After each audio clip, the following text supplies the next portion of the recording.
The suitcase was heavier than it should have been. Much heavier. When she grabbed the handle, her knuckles turned white, and for a split second, just a fraction of a moment, her carefully crafted mask slipped. That moment, that tiny crack in her facade, was worth every second of the hell I'd endured, worth every lie I'd uncovered, every secret I'd buried. Because tonight, the game would end, and she would lose. Her name was Amanda. My wife, or at least, she used to be. For 10 years, I thought I knew her. For 10 years, I believed in the life we'd built together. But 3 months ago, everything changed. 3 months ago, I discovered the truth. And tonight, I would make sure she paid for it. It started with a text, a single message that shattered my world. Can't wait to see you this weekend. Miss you like crazy. Signed, Brent. A name I didn't recognize.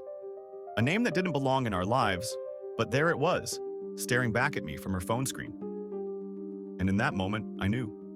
My wife, the woman I'd loved for a decade, was cheating on me. I didn't confront her. Not then. Not yet. I needed proof. Hard, undeniable proof. And so I began to dig. Keyloggers on her laptop, GPS trackers on her car, late-night stakeouts outside upscale hotels. Every piece of evidence I uncovered was another knife to the chest. Every lie she told, every "I love you" she whispered before leaving to meet him. It fueled my rage. But I waited. I planned. Because revenge is a dish best served cold. And then, she gave me the perfect opportunity, a weekend getaway with the girls. Or so she claimed. But I knew better. I knew exactly where she was going. And more importantly, who she was going to see. I parked down the street, hidden in the shadows. Her car was already there, parked haphazardly in her rush to get inside. I waited. An hour, 2, giving them time to settle in, to let their guard down. And then, I made my move. Brent, late 30s, dark hair, expensive watch, the kind of man who thought he was untouchable. But not tonight. Tonight, he was going to learn exactly who he was dealing with. I stepped inside, my heart pounding, adrenaline coursing through my veins. Amanda appeared in the hallway, her face pale, clutching a robe like it could protect her from what was coming. But there was no hiding now. No more lies, no more secrets. It was time for the truth.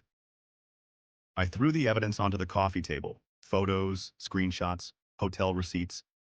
The proof of their betrayal scattered like confetti. Brent's eyes widened. Amanda's hands trembled.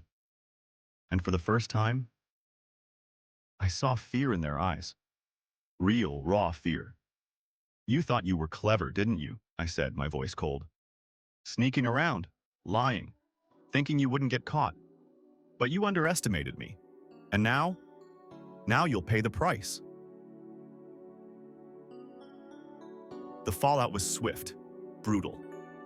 I mailed the evidence to Brent's wife the next day, along with a note apologizing for the pain it would cause. She filed for divorce within a week.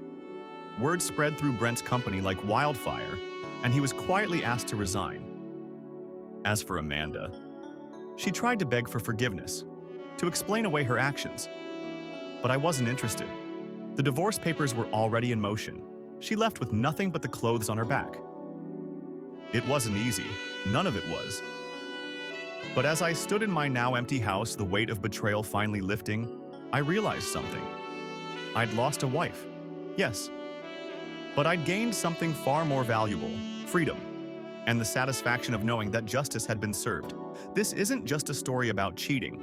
It's a story about betrayal, about lies, about the lengths one man will go to when pushed too far, and it's a reminder that no matter how careful you think you are, the truth always comes out in the end.